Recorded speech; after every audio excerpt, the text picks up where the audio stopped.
Jeremy here. I teach in an environmental technician program and we do a lot of water sampling in the winter. Of course, in our area the water's all frozen over, so we do a lot of drilling in the winter and then do a lot of water sampling.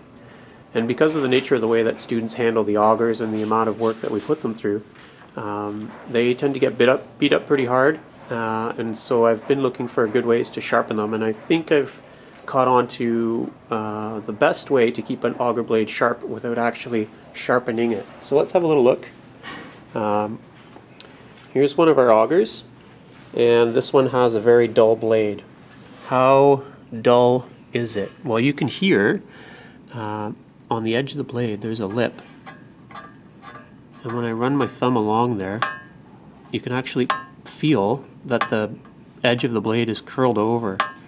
And so what that means, especially in this part of the blade that bites into the ice a lot, it's not going to bite, it's going to slide over the ice, and so you're going to have to work a lot harder to drill your hole. How much harder? Well, we're going to go outside and have a little look in a minute and try drill some with these dull blades, and then we'll sharpen them up. I'll show you my technique and we'll go and drill the same area and see what the difference is. Now, one of the things I have to do is this auger lost its wing nut, and so I contacted the Canadian distributor, Mora, and their reply to me, it's in the mail.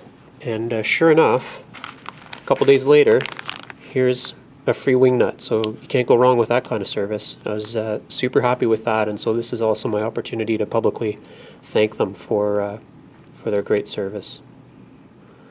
Alright, I'll just count them out for the camera. 1, 2, 3, 4, 5, 7, 8. Wow. It won't even bite because the blades are so bad.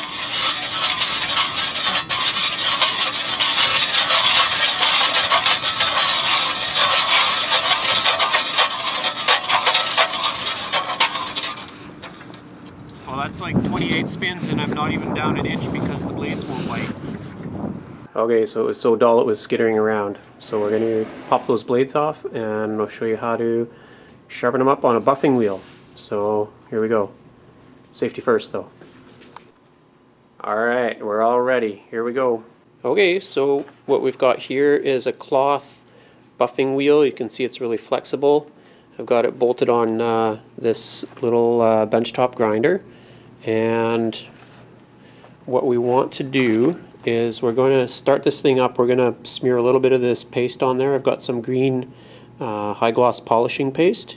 So we're going to get some paste on the buffing wheel, and then once we've got these blades detached, we're basically going to buff the top side of the blades only.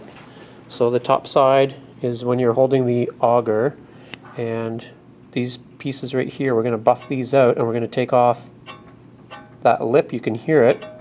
Remember, my fingernail was getting caught on it, and that's what's making these blades skitter around on the ice. So we're going to do that. And one of the things you should always do before you run one of these grinders, if you've got the stone wheel on it still, is just have a little check. Make sure that there are no fractures or chips starting on that wheel, because the last thing you would ever want is for that wheel to fracture when it's doing its 1400 or its 2000 RPMs and go flying all over the place. So this wheel looks pretty good, and I do have the guard on, so I won't worry about that side. We'll just get this other side moving along and add that paste. Plug it in first. That's the trick.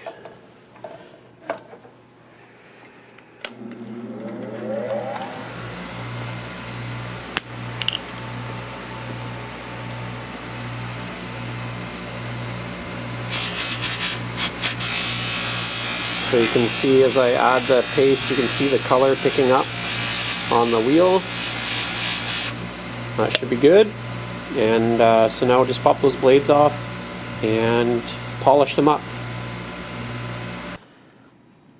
Okay, so these blades, that's pretty standard. They're just held on with a couple of Allen screws, so you just have to have the right size of Allen key, and you always want to be careful unscrewing because it's pretty easy to jam your hand onto the blade. So just do this part carefully to take the blades off.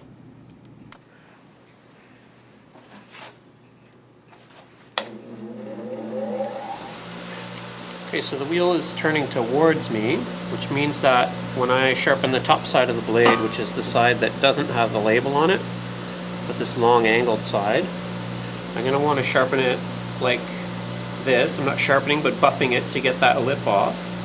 And what I like to do to keep my fingers safe is just to clamp it in a pair of vice grips. Gives you a really solid hold on it. And I'm just going to try and match my angle here.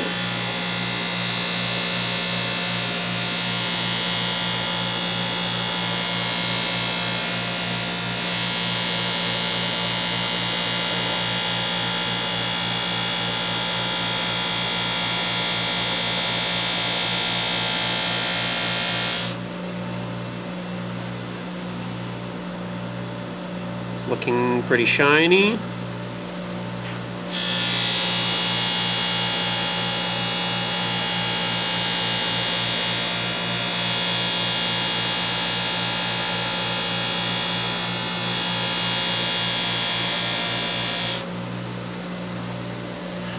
And now I cannot feel even a hint of a burr on there, but I feel like there's a little bit of a burr on the back side of the blade. Now you don't really want to do too much on the back side of the blade, but I'm going to give it just a really light polish.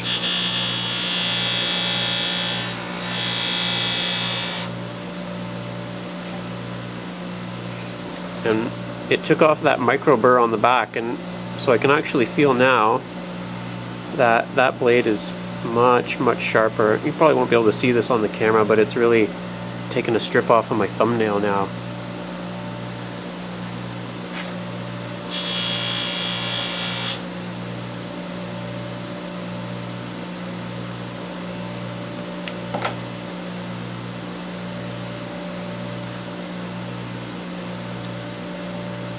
Blade number 2.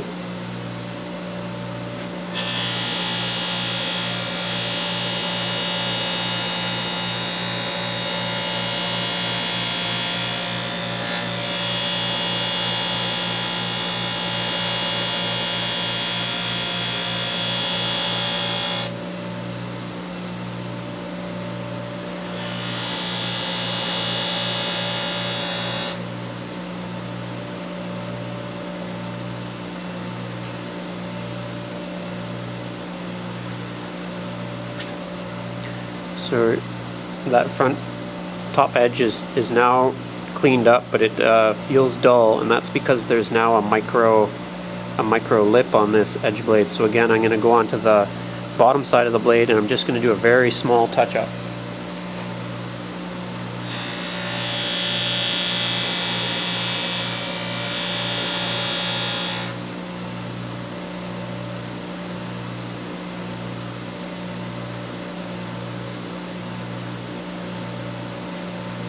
Back to the top side.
have it. Before the blades were sharpened, it was skittering around on the ice. You couldn't even get a hole started.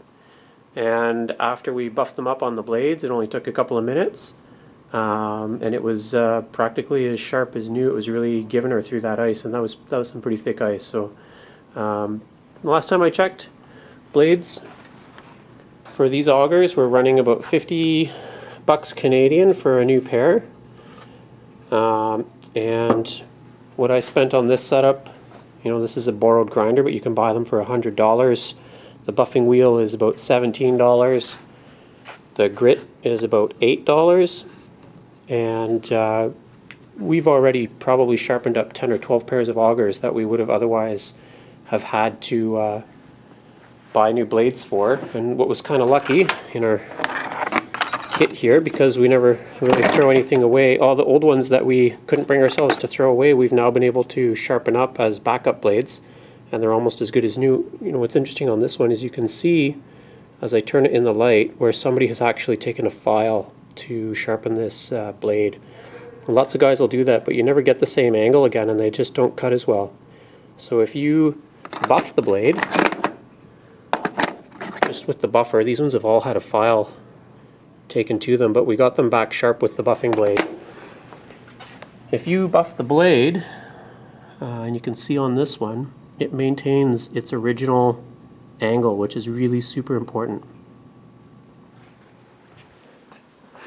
Hope you found this instructive. If you liked the video, give it a thumbs up.